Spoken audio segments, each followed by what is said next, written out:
Ladies and gentlemen, federal employees, this next question that we're going to tackle today, I get asked it in every form possible, whether I'm teaching a training, talking to someone in person, whatever it be. I am asked about deferred and postponed retirement all day long because it's confusing. They sound similar, but they are very, very different. And whether you're eligible for deferred or postponed will have a massive impact on what your federal retirement is going to be. So that's what we're going to talk about today.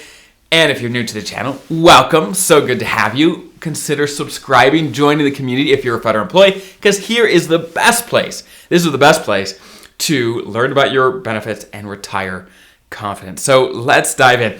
So we've got to give you some context here. If you didn't know, within the federal government, there are different types of retirement, and they're not all created equal. For example, there is what they call a regular retirement, which we'll define what that is. But these two different types of retirement that we're going to talk about today, postponed and deferred, are not types of regular retirement. They're actually two types of early retirement, okay? So there is regular, and then there is other types of early retirement like deferred and postponed, okay? And the only time you have to worry about doing a deferred retirement or a postponed retirement is when you're not eligible for a regular retirement. So I'm going to define what a regular retirement is, but just put it in your brain. If you're first eligible for a regular retirement, then you're good. You are done. You do not have to worry about deferred or postponed or any other type of early retirement, because almost always every type of early retirement has its downsides. You can retire early, but there's drawbacks. So what is a regular retirement? Well, to be eligible for a regular retirement, you have to have hit your minimum retirement age, which for most of you is age 57 or 56 in some months. It's right in that range. And have at least 30 years of service. Or at age 60, have at least 20 years of service. Okay?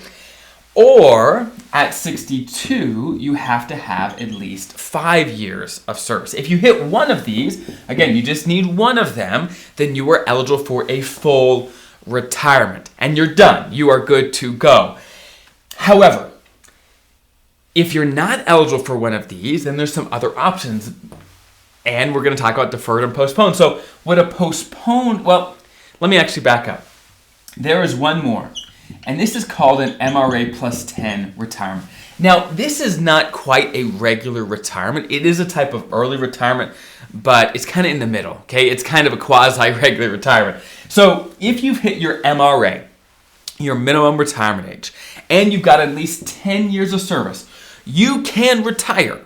You can retire. Now, as you see up here, to have a full retirement at your MRA, you have to have at least 30 years. But if you don't have that, let's say, for example, you are 58. So you've hit your minimum retirement age, but let's say you have 15 years of service. So you don't have the 30, right? And you don't have, but you do have at least 10, right? So you hit the requirements for MRA plus 10 retirement. Now, here is the downside for MRA plus 10 retirement. The downside is for every year you retire before age 62. Every year you retire before 62, you are going to have a 5% per year reduction to your pension. So in this example, if you're 58, that's 4 years before age 62. So 5% multiplied by 4 equals your pension would be 20% smaller for life. That's a permanent reduction for life because you retired under an MRA plus 10 retirement. Okay? Now, if you're wondering what on earth do these things have to do with a deferred and postponed, believe me, it's relevant, okay? You have to understand why anyone would want a deferred or postponed, and that's what we're building up to, okay? Again, these are all different types of retirement. MRA plus 10 is a way where you can retire at your minimum retirement age with at least 10 years, but of course, you've got these pension reductions that come because it's not quite a full and regular retirement. These three are the full and regular retirement. So, again, if you retire at 58 with 15 years of service, you can do it, but there will be a 20% reduction to your pension for life. Now, this is when postponed retirement comes in. What postponed retirement does is, let's say this is your situation, you can postpone your pension. So let's say you're here at 58 and let's say right here is age 62, okay, and this is beyond 62. Let's say you're in this range.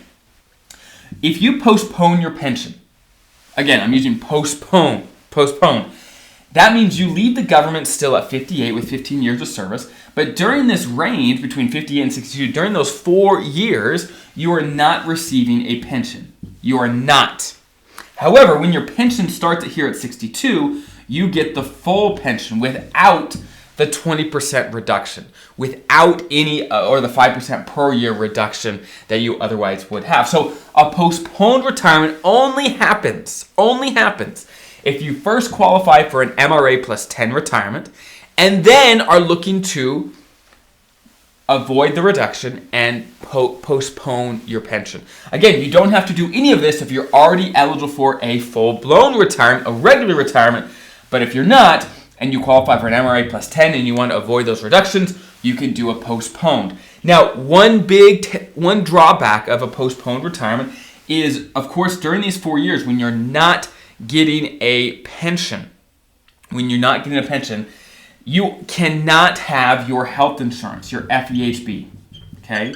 So in this example, between 58 and 62, you cannot be covered under FEHB. However, as long as you're eligible, after 62, your pension would kick back in and you'd be able to restart your health insurance. But during that gap, you would not. Now, one thing I will say under postponed retirement is normally you have to postpone to 62 to not have any reductions, but if you have at least 20 or more years, you would only have to postpone till age 60 to avoid any reduction. So if you were here at age 58, instead of 15 years, you had 20 years, you'd only have to postpone for 2 years until age 60 to not have any reduction to your pension if you left and retired at age 58, okay? So that's the summary of what a postponed retirement is. If you qualify for an MRA plus 10 retirement, but you're trying to avoid that 5% per year reduction that happens, you can postpone your pension so it doesn't start. You leave the government still, but your pension does not start right away. During the gap, you do not have health insurance, but it can restart once your pension restarts later. Now, that is what a postponed retirement is. What on earth is a deferred retirement? Well, with a deferred retirement, what that is all you need to be eligible for a deferred retirement is have at least 5 years of federal service. That is it. It's very, very easy to qualify for. However, as things go, whenever something's easy to get, it's probably not very good. And the same applies here. With a deferred retirement, for example, if you have at least 5 years of service, let's say you are 45 years old, you've got at least 5 years of service, you can leave and have a deferred retirement. And how that works is you leave the government, in this case at 45 years old in this example, and you can turn your pension on later. In this case, if you only have 5 years of service, you'd have to wait till 62 to turn it on. If you have at least 20, you wait till 60 to turn it on. If you have at least 30, you can turn on at your minimum retirement age. So basically, deferred retirement is you leave early before you're eligible for any of these things, and you defer your pension. One of the big differences between deferred and postponed, however, is that with a deferred, when your pension restarts, whatever age it restarts, whether 60, 62, minimum retirement age, your health insurance does not come back. It leaves when you leave the government. You cannot take your health insurance into a deferred retirement, and it never comes back.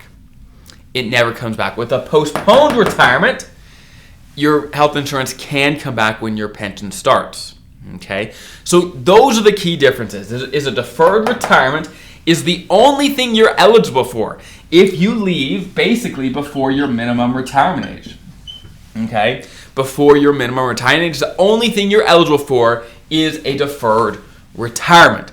But if you have at least 10 years and you're at your minimum retirement age or later, then you qualify for an MRA plus 10 retirement, at which case you can do a postponed if you want. Okay, so a deferred and postponed retirement, the names sound similar, but they're not the same. They are two separate things. You do not want to get them confused. Put a brick wall between them in your brain, and just know that a postponed retirement, you can restart your health insurance when your pension restarts. With a deferred, you cannot. So I hope that is helpful. I know my drawings get so messy, so hopefully you're able to follow what's going on here. And I hope that helps you plan your retirement and help you decide how to get the most out of what you have as a federal employee. I'll see you guys next time.